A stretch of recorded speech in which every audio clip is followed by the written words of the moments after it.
ሰላም ጤና ይስጥልኝ የቻናላችን ቤተሰቦች እንደምን አላችሁ? በዛሬ ቪዲዮአችን እጅግ ልብ የሚነካ በሙዚቃ ፉክክር በኢጎ ፊልሚያና በቆየ የፍቅር ግንኙነት የተሞላ እጅግ ድንቅ የሆነ የኮሪያ ድራማ ታሪክ ይዘንላችሁ ቀርበናል። በባህላዊ የሙዚቃ መሳሪያ የምትታወቀው የዋ ሆቦንና በትምህርት ቤቱ እጅግ ታዋቂ የሮክ ባንድ መሪ ሊሶን እነዚህ ሁለት ተቃራኒ የሙዚቃ ዓለማት ያላቸው ወጣቶች በአንድ የውድድር ጨዋታ ቢገጥሙ ምን የሚፈጠር ይመስላችኋል? ሊሶን በድፍረት የተጣለባትን የአንድ ወር የባርነት ውድድር ሆቦንን ወደ የትኛው የውበት ፈተና ይመራት ይሆን? በሌላ በኩል ደግሞ የሊሶን ልብ የገዛችው የዳንስ ፕሮፌሰር ጆኑና ከሷ ጋር የተያያዘው የፍቅር ድር መሃል ሆቦን የት ቦታ አላት? የሁለቱ ተዋናዮች የፍቅር ጉዞ በሙዚቃ ተጀምሮ በአደጋና በጉዳት ቢፈተንም እውነተኛ ፍቅራቸው ለምን ተፈተነ? ወደዚህ አስደማሚና አስገራሚ ታሪክ በቀጥታ ከመግባታችን በፊት ቪዲዮን ላይክ በማድረግ ጀምሩ። ለቻናላችንም አዲስ ከሆናችሁ ሰብስክራይብ በማድረግ ቤተሰብ ይሁኑ። አሁን ወደ ታሪካችን የሚጀምረው ሁቦን ከተባለች አዲስ ተማሪ ነው። ሁቦን ወደ ዩኒቨርሲቲ የመጣችው አያቷ ዝነኛ የባህል ሙዚቃ ባለቤት ስለሆኑ ሁቦንን እንደርሳቸው የባህል ሙዚቀኛ ተሰጥኦ ያላት እንድትሆን ስለሚፈልጉ ነው። ሁቦን ክፍል በዘገየች ጊዜ መምህሩ ወደፊት መጣ እንድትጫወት ጠየቋት። አፈጻጸሟን ካጠናቀቀች በኋላ መምህሩ ክፍል ውስጥ የመጨረሻ ወንበር ላይ ተኝቶ የነበረውን ሊሰንን አስተዋሉና ስለ ሁቦን አፈጻጸም አስተያየት እንዲሰጥ ጠየቁ። ነገር ግን ሊሰን ጥሩ እንቅልፍ አስተኛኝ በማለት ሁቦንን አሳፈራት። ይህንን ሲሰሙ ተማሪዎች ሁሉ ሳቁ። ከቆይታ በኋላ ሁቦን ከአያቷ የስልክ ጥሪ ደረሳትና ማውራት ጀመረች። ስልኩን እንደዘጋጅ በአቅራቢያ የነበረውን ሊሰንን አየችው። ሊሰን አንድ ልጅ ቆንጆ ስላለሽ አይፈልግሽም ብሎ በግልጽ ሲያባራ ተመለከተች። ይህንን ስታይ ሁቦን በጣም ተገረመች። ልጅቷም ተናዳ ሊሰንን በጥፊ መታ ወጣች። ሁቦን ይህን በማየቷ የበለጠ ተደነቀች። ሊሰን ሁቦንን ሲያያት እሷን ፍቅሯን ልገልጽለት የመጣች መስሎት አስቀድሞ ውድቅ አደረጋት። በኋላ ላይ ሁቦን ከጓደኞቿ ጋር የባንድ አፈጻጸም ስትመለከት ሊሰን ዘ ስቱፒድ የሚል መጠሪያ ያለው ተወዳጅ የባንድ መሪ መሆኑን አወቀች። በዘፈን ችሎታውም ተማረከች። ላይብረሪ ውስጥ ሁቦንም በአጋጣሚ በተጋራ ወንበር ላይ ተቀመጠችና ተቃራኒ ወንበር ላይ ተኝቶ የነበረውን ሊሰን መሆኑ አስተዋለች። በዚያን ጊዜ ፍቅሯን የገለጸችለት አንዲት ልጅ ቅርጫት ይዛ አጠገቡ አስቀመጠችለት። ሊሰን ሲነቃ ልጅቷ እንደመታችው ይቅርታ ጠይቃ ወጣች። ብዙም ሳይቆይ ሊሰን ቅርጫቱን ትቶ ወጣ። ሁቦን ተከትለው ሄዳ ቅርጫቱን እንዲወስድና ሰዎቹን በመልካቸው እንዳይፈርድ በለስላሳ ስሜት ነገረችው። ሆኖም ሊሰን ችላ ብሏት አለፈ። ሁቦንም እንደገና ስትከተለው በአጋጣሚ ተሰናክላ እግሩ ስር ወደቀች። ይህም ሁሉም ሰው እሷ ውድቅ እንዳደረጋት እንዳስቡ አደረገ።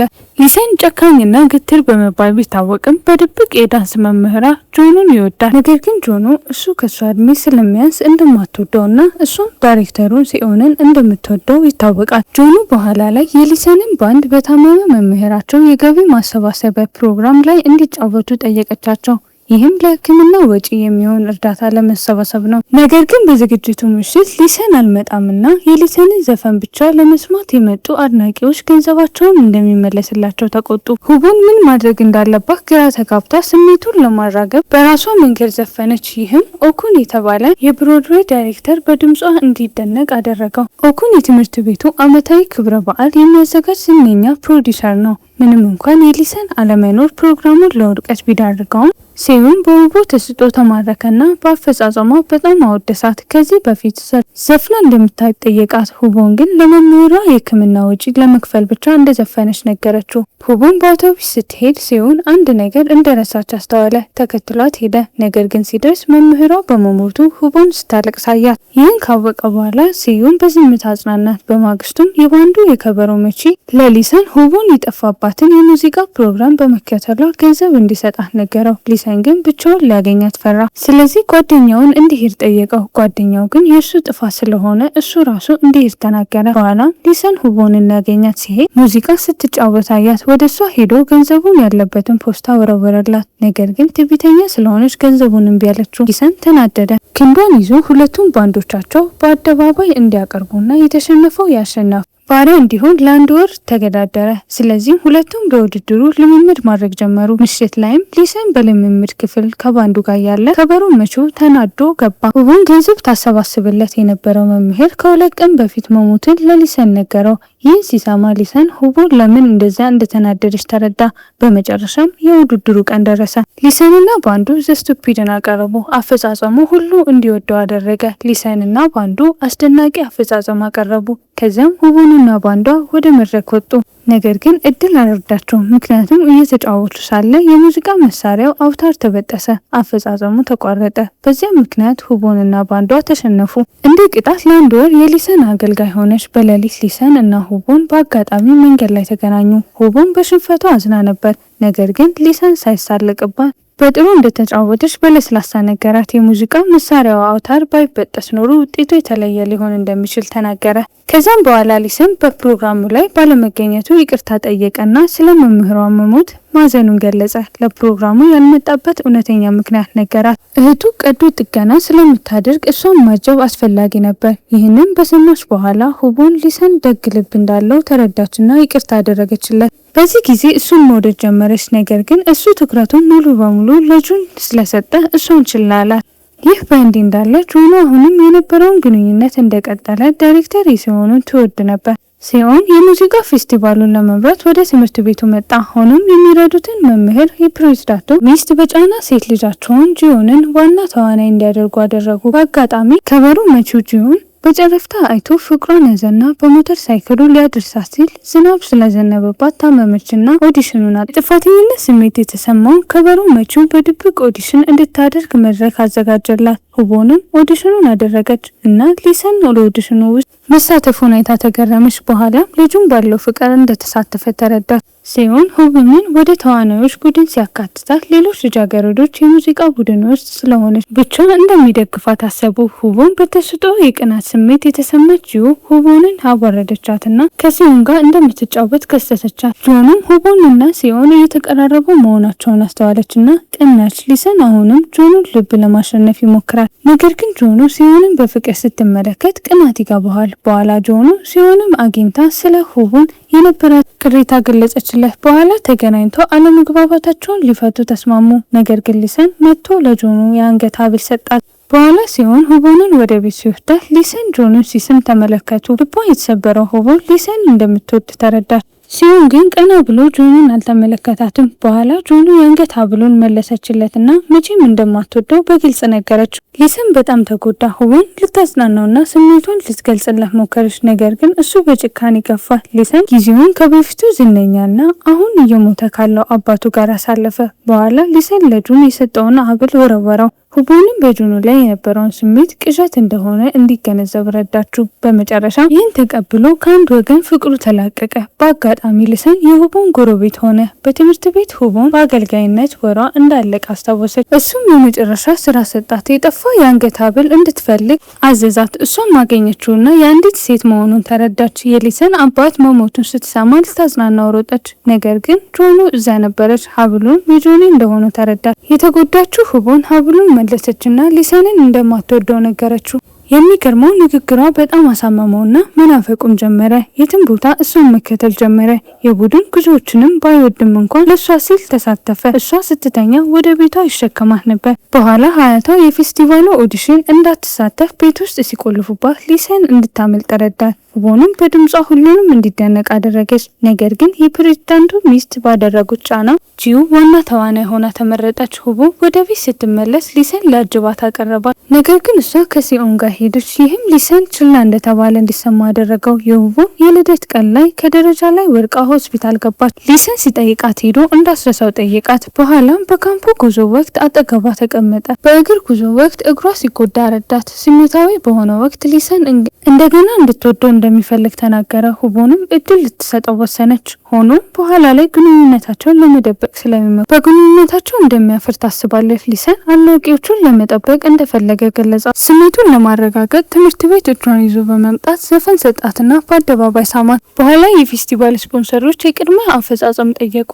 ነገር ግን ጂዩ ከከበሮ መቺው ጋር ምሳ በመብላቷና ስልኳን ከመዝጋቷ ቀኑን ሙሉ ጠፋች። ስለዚህ የመጨረሻ ደቂቃ ላይ ሲሆን ጂዩን በሁቦ ለመተካት ተገደደ። ሁቦንም መድረክ ላይ እንደወጣች በዘፈን ችሎታዋ ስፖንሰሮቹን አስደነቀች። ይህንን ያየችው የጂዩ እናት በልጇ ላይ ተናደደችና ከመምህሩ ጋር በመተባበር ሲዮንና ሁቦንን ከፌስቲቫሉ ለማስወጣት አሴሩ። ሁቦንና ሲዮንን በድብቅ እንዲገናኙ አድርገው ፎቶግራፍ በማንሳት ሚስጥራዊ ግንኙነት እንዳላቸው ወሬ ያሰራጩ። ሊሰን ሁሉንም ነገር አለመግባባት እንደሆነ ስላወቀ ወሬውን በፍጥነት ማጣራት እንዳለባቸው ለሲዮን ነገረው። አልሆነ ሁለቱም አደጋ ውስጥ ሊገቡ ይችላሉ። በሌላ በኩል ጆንም ሲዮንን ታሞ ነበር። ነገር ግን ችግሮችን ለማስወገድ ሁቦንን ከፌስቲቫል ማውጣት ጥሩ እንደሆነ ተናገረች። ሆኖ መምህሩ ሲዮንን እንዲወጣ ይፈልጉ ነበር፣ ምክንያቱም በትምህርት ቤቱ ስም ላይ ጉዳት እያደረሰ ነው ብለው ስለከሰሱት። ሲዮንም መምህሩ ከሁሉም ነገር ጀርባ እንዳለ ስለተረዳ ሁቦንን ለመጠበቅ ከዳይሬክተሩ መልቀቂያ አስገባ። የትምህርት ቤቱ ፕሬዝዳንት መልቀቂያውን አልተቀበሉትም፣ ምክንያቱም ስፖንሰሮቹ ስላመኑበት ነው። የጂዩ እናት ይቅርታ እንዲጠይቁ ተገደዱ። ሁቦን የጂዩ ምትክ ሆና ተመረጠች፣ ምክንያቱም ጂዩ ቀዶ ጥገና የሚፈልግ የድምጽ ችግር አጋጥማት ነበር። በዚህ ምክንያት ፕሬዝዳንቱ የፌስቲቫሉን ለመሰረዝ ወሰኑ። ነገር ግን ተማሪዎቹ አልተቀበሉትም እና ፕሮግራሙ ራሳቸው ለማዘጋጀት ገንዘብ ሰበሰቡ። ጂዩ አሁንም መሳተፍ ትፈልጋለች እና ከበሮ መቺውን እርዳታ ሆስፒታል አምልጣ ወጣች። ጂዩ ትምህርት ቤት እንደደረሰች እንደ ዋና ተዋናይ መመለስ እንደምትፈልግ ተናገረች። ይህ ሲሰማ ሊሰን ተናደደ። ነገር ግን ሁቦ ወደፊት መጣ ለጂዩ ዋና ሚና ሰጠቻትና ወጣች። ይህንን ያየው ሊሰን ተከትሏት ሄዶ ለምን ሚናውን እንደሰጠች ጠየቃት። ሁቦም ጂዩ ከሷ በላይ ጠንክራ እንደሰራች በለስላሳ ገለጸችለት። ይህን የሰማው ሊሰን አቅፎ በኩራት እንደሚሰማው ነገራት። ጂዩ ሁቦን የዳንስ እርምጃዎቿን ለመማር እየተቸገረች መሆኑን ስታይ እሷን ለመርዳት ወሰነች እና እያንዳንዱን እርምጃ አስተማረቻት። በዛ ጊዜ ሲሆን መጥቶ ጂዮን ከቀዶ ጥገና ትታ ስለመጣች ተቆጣት። እናቷ ስለ ሁኔታው እንደነገረችውና ለምን እውነት እንዳላደረገችው ጠየቃት። ዘፈን ቢቀጥል ድምጿን ልታጣ እንደምትችል ነገራት። ይህ የሰማችው ሁቦን በጣም ደነገጠች። ጂዮንም ማልቀስ ጀመረች። ሁለቱም ሲዮንና ሁቦን ስለ እሷ ተጨነቁ። ነገር ግን ስለ አፈጻጸሟ ያላትን ቅንነት በማየታቸው ኮሩባት። የሁቦን ሀያት የባህል ሙዚቃ አፈጻጸሟን ውስጥ ለመካተት እንዳሰበች ሲያውቁ በመጨረሻም ደገፏት። በፌስቲቫሉ ወቅት ሁቦን መድረክ ጀርባ ሆና ስትዘፍን ጂዩ መድረክ ላይ ከንፈሯን ብቻ ታንቀሳቀስ ነበር፣ ምክንያቱም ሁቦን ትኩረት መሳብ አትፈልግም ነበር። ይህን የተመለከተው ሊሰን ለሁቦን እሷ ሁልጊዜ ለሱ እውነተኛ ጀግና እንደሆነች ነገራት። በሌላ በኩል ጂዩ ለእናቷ ድምጿ የሁቦን እንደሆነች ገለጸች። ይህን የሰማችው ጂዩ እናት ጫና ማድረጓን አቆመችና ቀዶ ጥገናው በተሳካ ሁኔታ ተካሄደ። ይህ በእንዲህ እንዳለ ሲዮን ወደ ውጭ ሀገር የስራ እድል አገኘና ተማሪዎቹ የአልበም ኦዲሽን እንዲያደርጉ ተጋበዙ። ነገር ግን የሁቦን ሀያት ወደ ባህላዊ የሙዚቃ ውድድር እንድትሄድ አስገድዷት። ሊሰን ግን መጥቶ ህልሟን እንድትከተል አሳመናት። ሁቦን ተስማምታ ለአያቷ ይቅርታ ከጠየቀች በኋላ ከሊሰን ጋር ወደ ኦዲሽኑ ሄደች። እኩለ ወቅት ግን በአጋጣሚ እጁን አቆሰለችው። ህመሙን ደብቆ ለኦዲሽኑ አቀረበ። ስፖንሰሮቹ ሙሉ በሙሉ ባይደመሙም የሁቦን ድምጽ ግን በጣም ጎልቶ ስለታየ በእንግሊዝ ለአንድ ዓመት የድምጽ ስልጠና የመውሰድ እድል አገኘች። ሊሰን ስኬታማ እንድትሆን ስለሚፈልግ እንድትሄድ አበረታታት። የአባቱ የሙዚቃ እድገት ሰጥቷት አብሯት እንደሚሄድ አደረገና ስትመለስ እሱ ትልቅ የጊታር ተጫዋች እንደሚሆን ቃል ገባላት። በሚያሳዝን ሁኔታ ሊሰን በኋላ ላይ እጁ ላይ ቀዶ ጥገና እንደሚያስፈልገውና ምናልባት እንደገና ጊታር መጫወት እንደማይችል አወቀ። ይህን እውነታ ለመቀበል ስላልቻለ ህመሙን ደብቆ ከሁሉም በተለይም ከሁቦን ራቀ። ምክንያቱም ለወደፊት ሸክም መሆን አልፈለገም። አንድ ቀን ሁቦን እና ሊሰን ካፌ ሄዱ። እዛም ሁቦን በእንግሊዝ ትኬቷን አሳየች። የሊሰን ማየት ስለመሄዷ ማዘን እንደጀመረ እንዲናገር አደረገው። በኋላ የሁቦንን ትዕዛዝ ወደ ጠረጴዛ ሲያመጣ ጥሪውን ጥሎ በእጁ ህመም እጁን ይዞ ተንፈራገጠ። ሁቦን ጉዳቱ በሷ ምክንያት እንደሆነ ጠየቀችው። ነገር ግን የሊሰን አንጓ ብዙ ጊዜ ሲያመ መታዘቧን በማስታወስ ሁቦን ወደ ፕሮዲሰሩ ቢሮ ሄዳ የሚቆይ ሰው ስላለባት ወደ እንግሊዝ እንደማትሄድ ነገረችው። ሊሰን እንደገና ልታገኘው እንደማትሄድ ነገረችው። ሆኖም ሊሰን በደስታ ከመቀበል ይልቅ መለያየት እንደሚፈልግ በድንገት ተናገረ። እሷም መጠበቅ እንደማይችል ገለጸላት። ከዛም የስልኩን ቻርም ሰጥቷት ወጣ።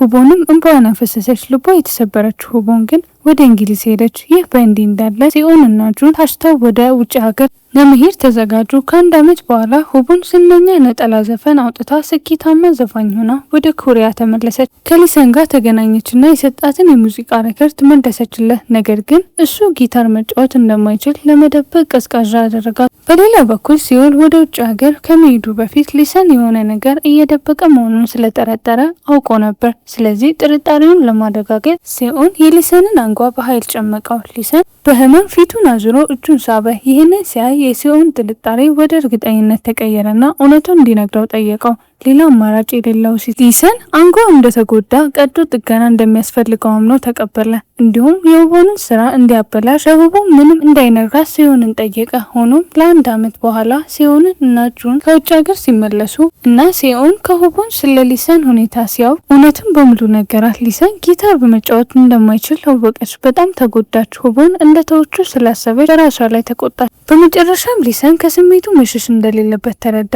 ስለዚህ በመጨረሻም ፍቅሩን ገልጾ ተሳሳሙ። ይህ ውብ ታሪካችን በዚህ ተጠናቀቀ። ይህን ታሪክ ከወደዳችሁ ላይክ እና ሰብስክራይብ ማድረግ የደወል ምልክቱን መጫን እንዳይረሱ። በሚቀጥለው ጊዜ እስከምንገናኝ መልካም ቆይታ።